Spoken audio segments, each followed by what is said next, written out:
Bien, después de ver la distribución de Poisson y la distribución binomial, que son dos distribuciones discretas, vamos a ver la distribución continua, que es la distribución normal, que es probablemente la más usada de todas las distribuciones.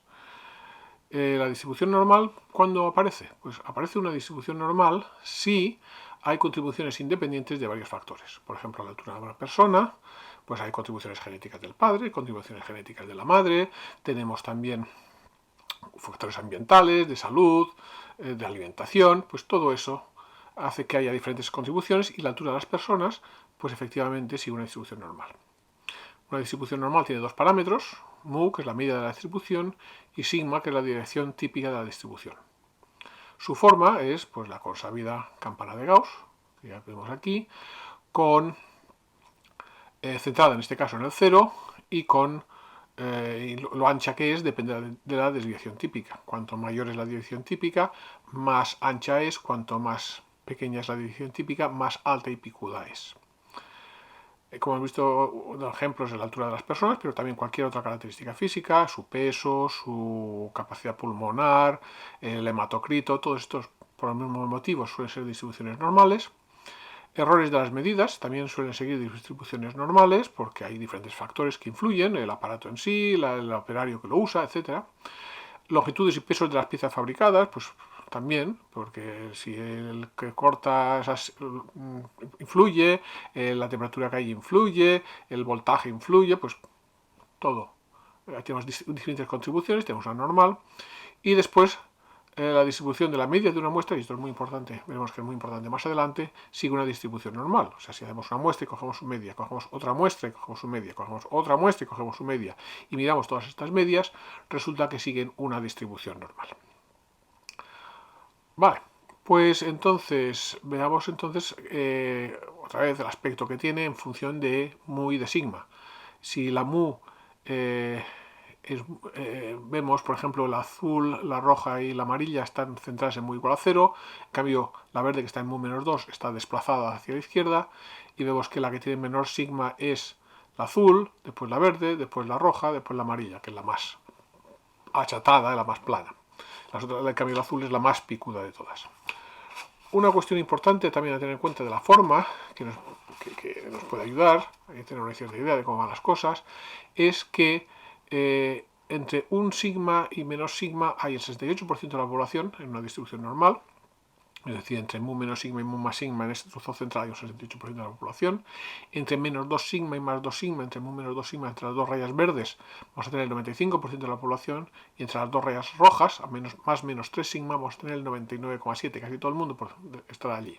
Esto en teoría. En la práctica, en la vida real, normalmente hay más ejemplos fuera de menos 3 sigma, más 3 sigma, más valores extremos de lo que predice la normal. Pero bueno, para la mayoría de la población lo predice muy bien. Los extremos es lo que la normal quizá ya no predica tan bien. Bueno, pues vamos a ver R cómo nos ayuda a hacer cálculos de probabilidades cuando tenemos una distribución normal. Si tenemos estas tres funciones, de norm es la función de densidad, realmente no sirve de mucho para cálculo de probabilidades, como sabemos hay que integrarla y entonces simplemente nos da el valor, no nos integra, pero para hacer el dibujo de la campana, por ejemplo, sí que nos va bien.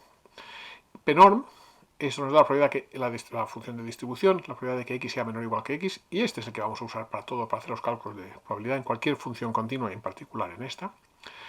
Y después tenemos qnorm. Qnorm es muy interesante porque nos va a dar el valor de x tal que la probabilidad sea menor que p. Si tenemos la probabilidad, dice, a ver, para esta probabilidad, ¿qué porcentaje, qué población está por debajo de esta probabilidad? Y quiero saber el valor de la variable. Pues qnorm nos lo va a hacer. Veremos un ejemplo para ver cómo funciona. Vamos a ver un primer ejemplo. Tenemos el contenido de azúcar en sangre de una persona sana que está entre 5,31 de media y desviación típica 0,58 y queremos saber la probabilidad de que una persona sana tenga menos de 4,5 o más de 6,1 o esté entre 5,1 y 5,5. Esto es una distribución normal, parámetros mu y sigma, 5,31 y sigma 0,58. Nos piden estas tres probabilidades, que sea menos de 4,5, que sea mayor que 6,1 y que esté entre 5,1 y 5,5. Bien, lo tenemos que hacer con la función de distribución, a menos que quiera integrar. Y entonces sabemos que la probabilidad de que x menos 4,5 es f de 4,5. La probabilidad de que sea mayor que 6,1 es f1 menos f de 6,1. Y la probabilidad que está entre 5,1 y 5,5 es la f de 5,5 menos f de 5,1. Lo podemos traducir directamente a R. Pues la f de 4,5 es p norm de 4,5, 531, 0,58, o sea, un 8%. La probabilidad que sea mayor que 6,1 es 1 menos p norm de 6,1, también 8,9%. Y la probabilidad está entre 5,1 y 5,5 es p norm de 5,5 menos p norm de 5,1, un 27%. El 8,9% de la población está en los extremos, por encima o por debajo de esos valores que hemos dado, mientras que el 27% de la población está entre 5,1 y 5,5.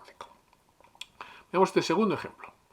Tenemos manzanas y tenemos que el valor medio, el peso medio de la manzana es 321 gramos, la dirección típica es 37 gramos, y queremos las manzanas que vamos a llamar normales, que están en el 90% central. Las 5% más pequeñas o las 5% más grandes, esas no nos interesan. Y nos gustaría saber pues, entre qué peso y qué peso tenemos que coger las manzanas. Es una distribución normal, mu 321 gramos, sigma 37 gramos, y queremos los valores de peso mínimo y máximo, tal que la probabilidad que esté por debajo del peso mínimo sea 5% y la probabilidad que esté por debajo del máximo sea el 95%, es decir, la probabilidad que esté por encima del máximo sea ese 5% que no nos interesa. Esto vimos cuando hicimos la distribución de Poisson, que lo podíamos hacer tanteando números, pero con una distribución continua esto no es práctico porque habría que tantear muchísimos números, y entonces lo más fácil es usar la función QNorm, que nos hace lo que queremos. Entonces si cogemos QNorm del 0005, 121, 37, nos da el valor que vemos aquí de 260 gramos.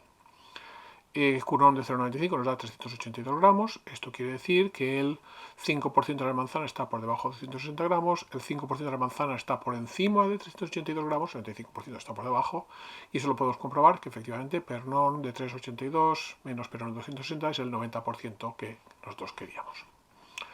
Bien, en resumen, una distribución normal suele aparecer cuando hay una combinación de varios efectos independientes que se van, digamos, añadiendo, y esto da lugar a esta campana de Gauss.